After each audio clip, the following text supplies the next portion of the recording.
My name is Peter Masinde from Mary University of Science and Technology, and here we are on our experimental field in Mukothima land where we are carrying out our trials. The experiment is about sensor-based irrigation and is combined with biochar as a soil amendment.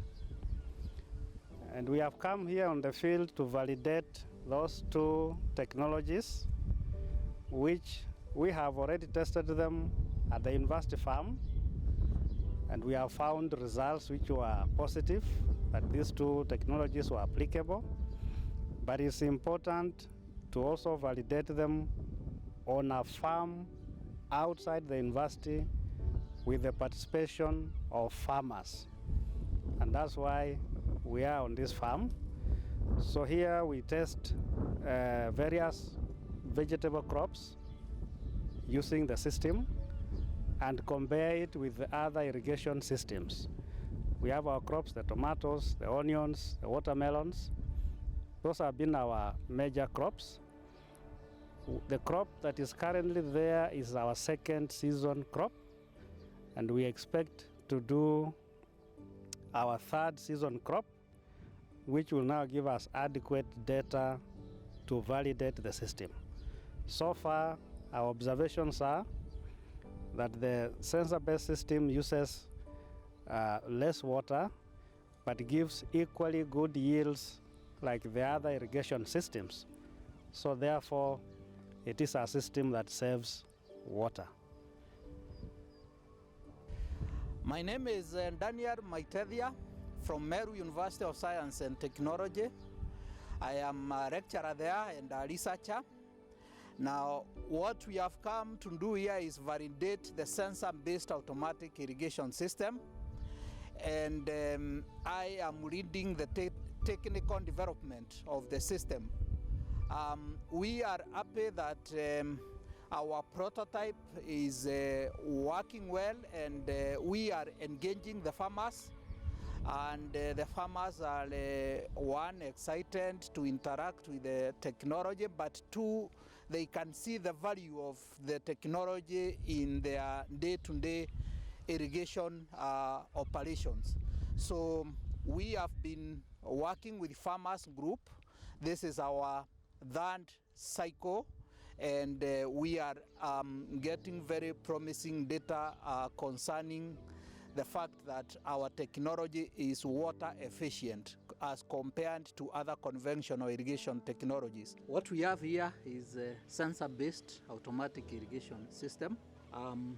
The system is controlled by soil moisture sensors, which are fitted in the root zone of the crops to detect when the soil needs moisture, and the system will automatically release water to go to the crops through the pipelines and to the drip lines.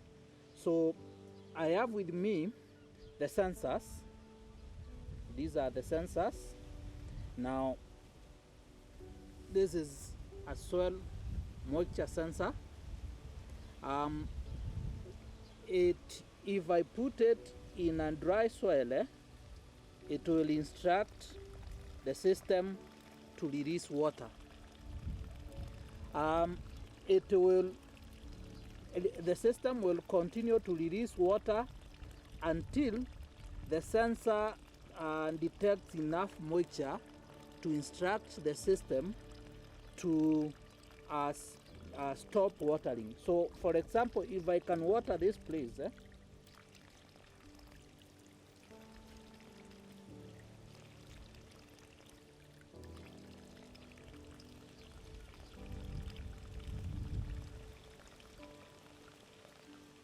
now the water goes off.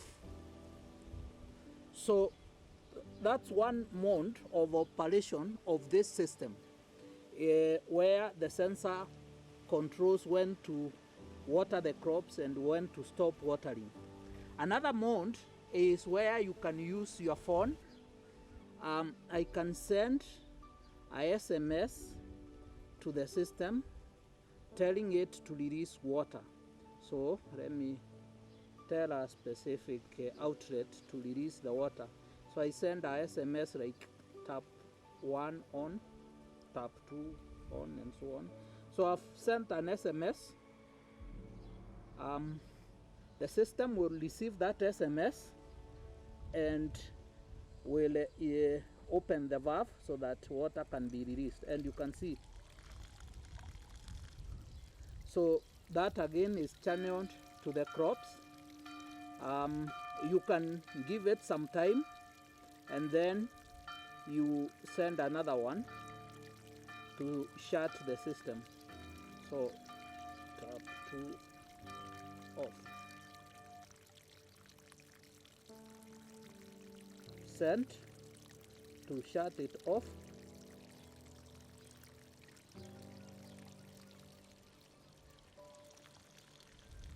And it has shut it off.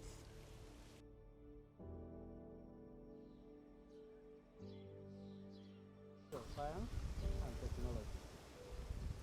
Na tunafanya project hapa kwa hii shamba ya father. Tumekuwa hapa kutoka mwezi wa 11 mwaka jana.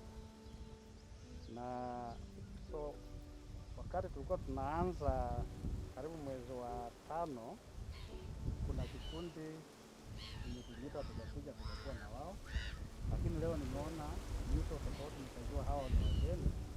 So itakuwa vizuri tena tujiwakilishe kwenu, mjue ni sisi tuna nani na tunafanya nini. Kwa majina mimi naitwa Peter Masinde. Hapa mimi nahusika tu na mimea kama hiyo kitunguu, watermelon na hiyo nyanya, lakini niko na wenzangu wenye tunafanya na wao kwa hiyo Meru University wenye tumekuja na wao. So pengine watataja majina ndio tuendelee. Alex anakuwa kwa hii shamba. Taja jina lako kamili. So teacher Alex ndiye anatusimamia kwa hii shamba tukiwa na mimea zetu. So yeye anakuwa hapa. Niko na mwenzangu hapa. Bali yenu. Naitwa Daniel Mukothima. Na mimi ni fundi wa mtambo. Hii tunaangalia ni kazi yake. Kwa kazi ya maji yeye ndiye anahusika. Atatuelezea nini iko hapa. Haya, wacha tujue majina ya wakulima. Wacha tuanzie pande hiyo. Asante. Okay. I hope kila mtu ameandika jina mahali. Sawa. Asante. Asante. Asante. John? Asante. Asante sana. Okay. Steven Madenge. Tunakuanga na wewe kama asante.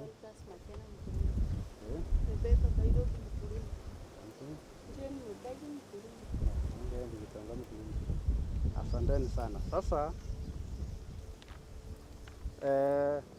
hapa sisi tumekuja kufanya majaribio ya teknolojia mbili tu hapa. Kubwa kabisa ni hii ya maji, na ndio ana material atawaelezea. Ya pili tulikuwa na mbolea inaitwa biochar, ni aina ya makaa. Hatuna hapa kuwaonyesha kwa sababu tayari tumeweka kwa hivi vitunguu. Hiyo mbolea tunaweka tu kwa vitunguu peke yake. Hizo tu ndio teknolojia mbili tumekuja kufanya majaribio hapa. Tulichagua hii area kwa sababu inakuanga na area ya joto na mvua sio nyingi. Tunajaribu kuonyesha hizo mbili ukishikanisha unaweza zalisha mimea yako kwa kutumia maji kidogo kuliko kawaida. Hiyo ndio lengo letu kubwa. Hatuonyeshani mbolea ya chemicals ama madawa ya agrochemicals, hapana. Tunahusika tu na maji na hiyo mbolea ya biochar. Na hiyo mbolea hata sio mbolea ya rutuba, ni mbolea ya kushika maji. So zote mbili zina uhusiano. Tunajaribu kupunguza maji, ile maji unaweka kwa shamba yako.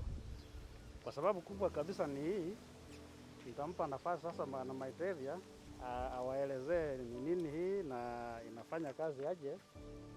Pengine mmoja wenu angependa kununua, atakwambia kama utaipata namna gani.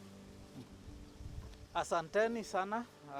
Hii kifaa yetu tunaita sensor based automatic irrigation system. Umuhimu wake ni iko na manufaa na mbili.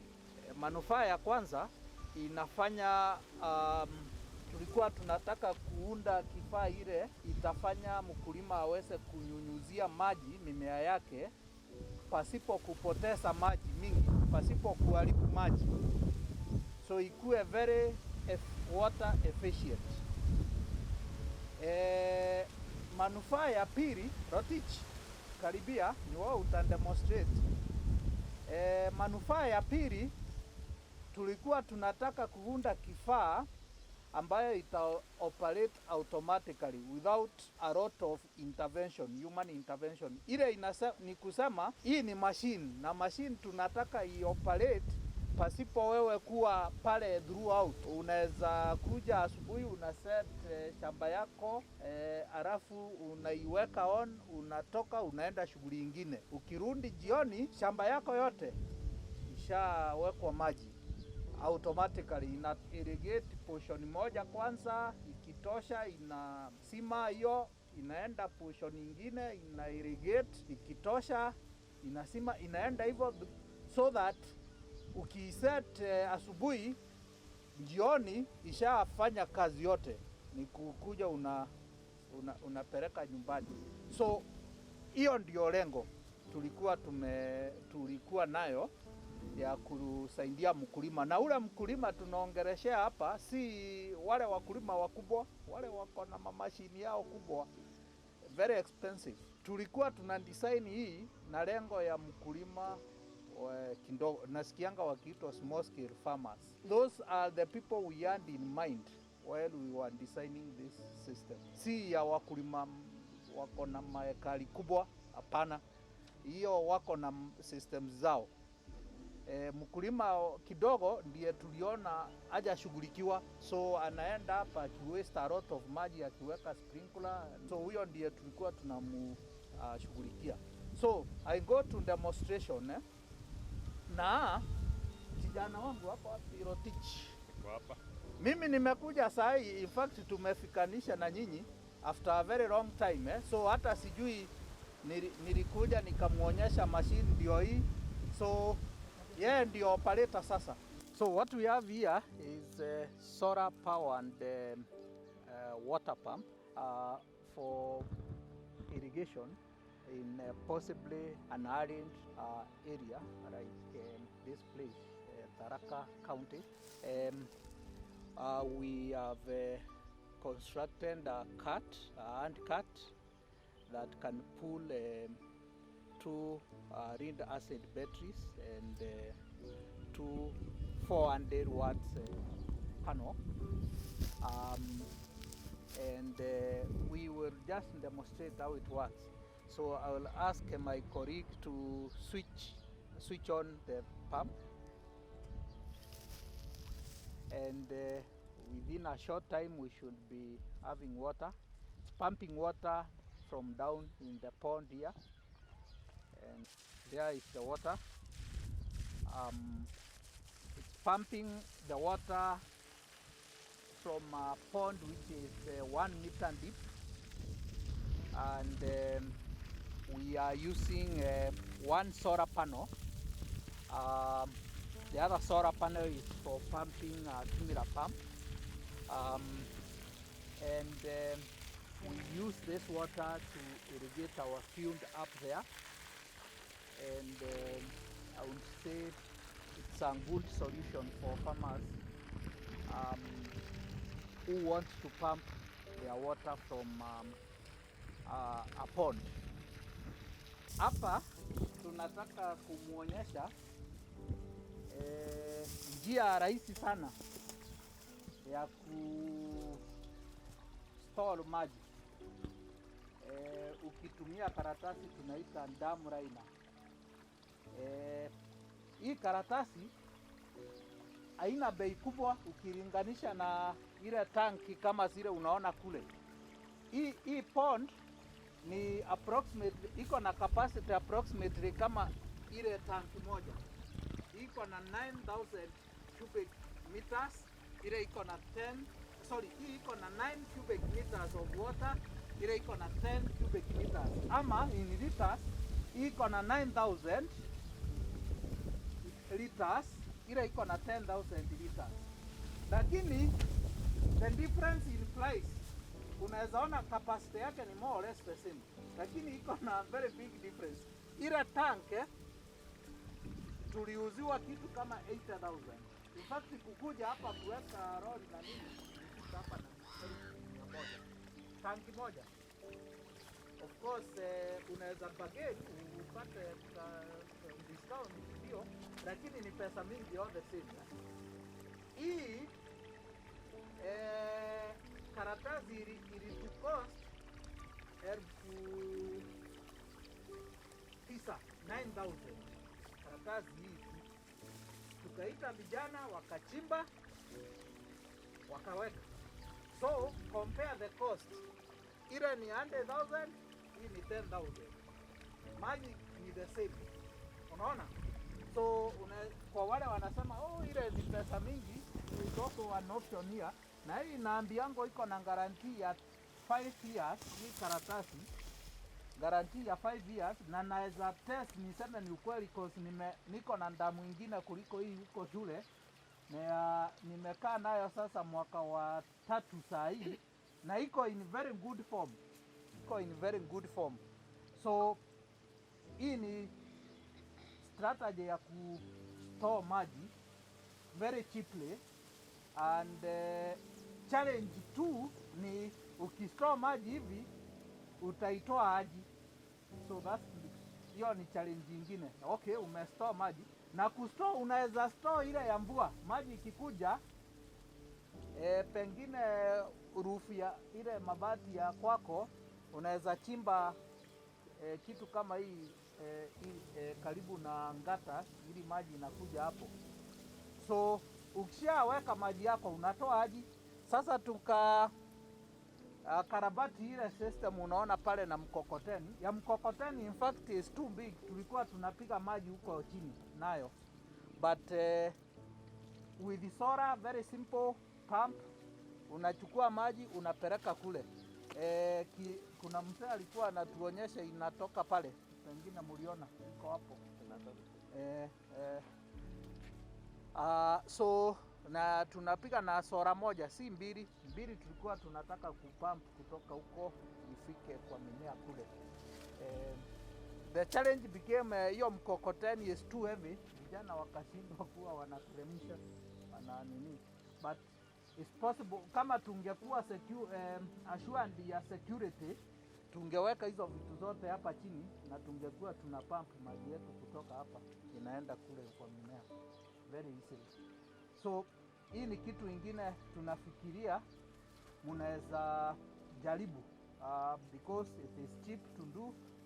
Na pande hii uzuri wa the greatest resource naonanga nikikuja pande hii ni jua. Nimebarikiwa na jua. Na jua unaona venye ile maneno inafanya. It is powering technology very cheaply. Hakuna mtu wa Kenya Power atamwambia lete bill. So that's a resource to use. Swali? Hiyo mota tuseme nikiwa na ile sola ndogo yangu ya nyumba. Hiyo mota bado inaweza connectiwa na ifanye? Hiyo ni kubwa. Hiyo ni kubwa kwa sababu pump ina depend na tunaitanga end height ile unataka kupiga maji. Hii yetu iko na end height ya 30 meters. Meaning unaweza piga maji juu, ni theoretically, lakini wanasemanga 30 meters. Hiyo ni height iko kubwa sana. Kama shamba kama uko na kisima kama uko na pond kama hii, you don't need 30 meters. You need about 5 meters. Na hiyo 5 meters, hiyo sora yako utapata pump itapiga nayo. So the thing is, unafaa ujue ni pump kiasi gani unataka, ili ujue kama ile solar uko nayo itafanya ama itafanya.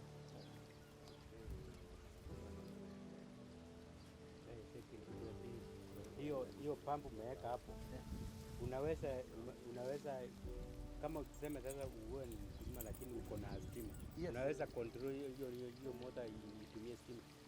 Unaweza. Lakini sasa kupiga maji na stima, ile mbili utalipa, my friend. Expensive. It's very expensive. Sasa mimi natumia stima kidogo, but ni expensive. Ni expensive. Unajua hii ni very high rule, inatakanga moto mingi. 500 wiki moja na kweli imeisha samani. Siku 3 mimi natumia 500 days. Na una pump wapi? Kwa shamba. Kutoka wapi maji yako inatoka? Kisima. Shimo. Depth ya hiyo shimo ni kama mita ngapi? Yangu ni 50 meters. Okay. 50 feet. 50 feet. 50 feet ni kama roughly 6 meters. Na pana? 30. So you need you probably need the pump kama na sora moja kama hivi. Ile ni 400 watts.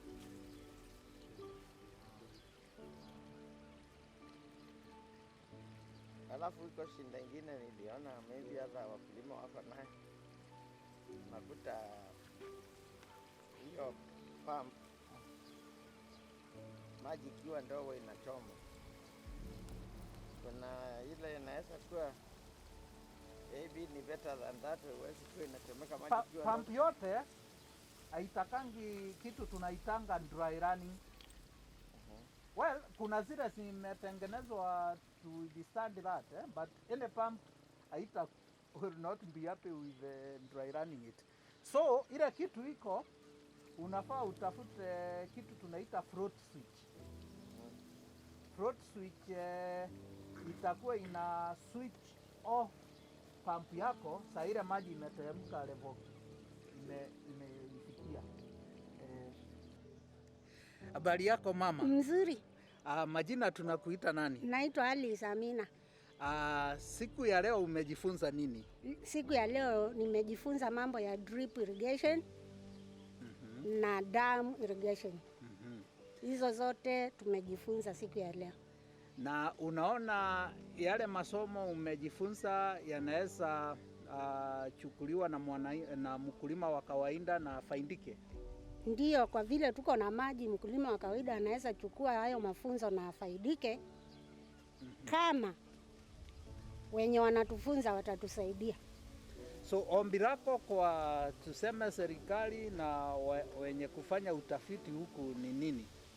Ombi langu ni wenye wanafanya utafiti watusaidie kupata hivyo vifaa, ndio tutaweza kusaidia community. Kwa vile tukiwa nazo watu wachache tutaanza na wengine watakuja kuanza. Asante sana. Barikiwa. Thank you. Habari yako kaka? Mzuri sana. Kwa majina tunakuita nani? Mimi naitwa Mathenge Steven. Kutoka Mukothima. Siku ya leo umejifunza nini? Siku ya leo tumejifunza maneno ya drop irrigation na dam. Na tumeona ni njia bora ya kuweza kutumia maji kiwango kidogo kuliko vile sisi huwa tunatumia maji kule nyumbani ya kumwaga na faro irrigation. Tunatumia maji mingi, lakini kwa leo tumejua maji unaweza kuwa tu unalima na maji kidogo. Unaona kama hii teknolojia mmesoma leo inaweza saidia mkulima wa kawaida? Inaweza kusaidia sana ule mtu ako karibu na maji, ama ukiwa na maji umechimba chini hata kama si mingi inaweza kukusaidia sana. Haya, alafu la mwisho pengine unaweza kuwa na ombi kwa wana serikali, wana utafiti, unaweza kuwa na kitu ungetaka wajue wasikie? Tungeomba serikali yetu wajue ukulima ndio utu wa mgongo, na ingekuwa vyema waungane na sisi watusaidie tuweze kupata hizi vifaa, na kwa wale wanafanya teknolojia huku kwetu pia tunaomba kama wangeweza kuchagua hata kama ni mkulima mmoja wao wanafanyia kwake, ndio wale majirani na kila mtu akitembea pale aone hii kitu inawezekana.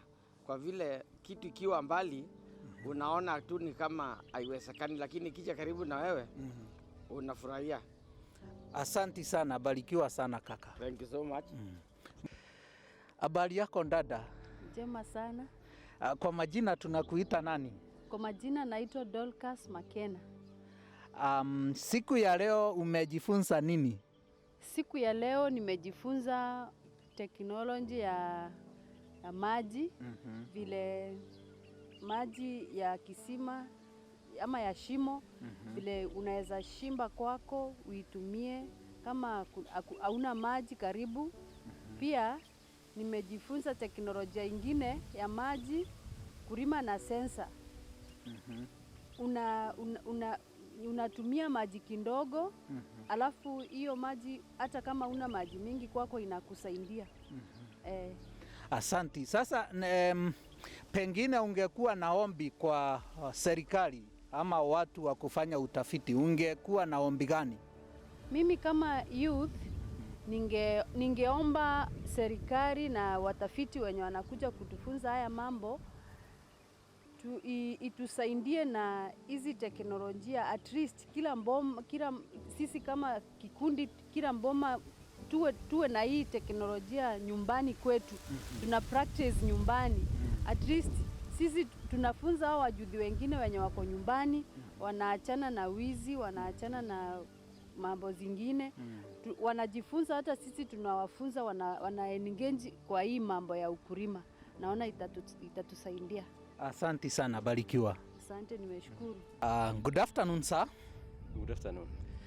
Kindly tell us your name. Yeah, my name is Paul Ntere, working for the Ministry of Agriculture, Tharaka-Nithi County, in this area, Mukothima.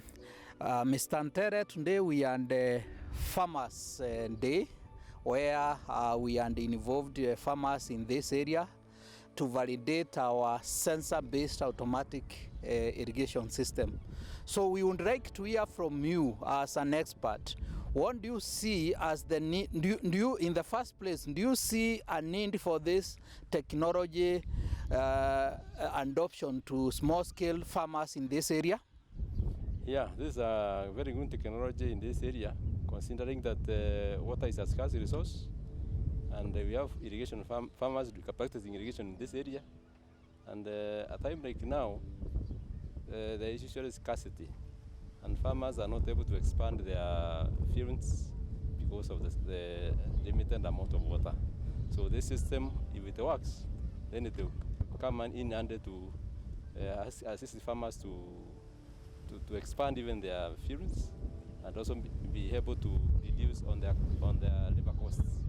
Because in this case, if the sensors are the ones that are going to allow, to control the irrigation, then once you automate the irrigation systems, then the labor will be minimal, and therefore farmers will save in terms of the cost of production. Thank you, sir. Now, my next question would be, in this area, Tharaka, how well is irrigation adopted, and what are the challenges of irrigation in this area? Yeah, in Tharaka we usually have very high temperatures, and therefore irrigation water that is required by farmers is usually a lot. And considering that we don't have enough water sources in the area,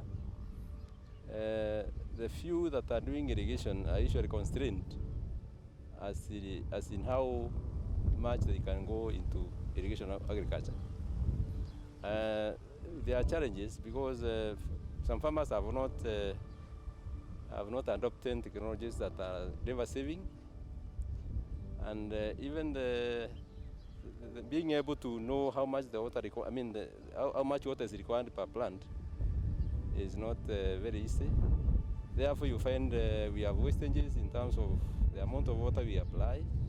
We also have problems even determining the irrigation intervals, and therefore we feel that this system is going to solve that problem so that we are able to supply water when it is required, and so that you don't have cases of prolonged period of lack of water, and especially like crops like tomatoes. When there is irregular watering, then some diseases also come in, and also pests will also destroy the crop more if water is a problem. So this system is going to assist us, and we hope once it is validated and rolled out to the farmers, it's going to assist us so much. Thank you, Paul. Maybe one last question is this. When we were developing this technology, we were thinking about farmers in areas like this where it is water scarce, and we are hoping that in conjunction with rainwater harvesting, where farmers harvest the rains, and when the rains go, they have water that they can be left with irrigating. Do this place receive enough rains when it rains, and do you think rainwater harvesting in conjunction with the technology like this would be a viable option here? True. We receive a lot of water, rainfall, during times of rainy season, and therefore if we combine water harvesting plus this other technology, then farmers will be able to do irrigation and benefit from it. Otherwise, water is not a problem when it comes to, there's a lot of water that we can harvest, either both roof runoff harvesting, even road runoff harvesting, even farm ponds, all those. If we combine the system with those structures, then we are going to go very far, and our farmer will now start reaping the benefits of the system. Thank you very much, sir. It has been a pleasure talking to you.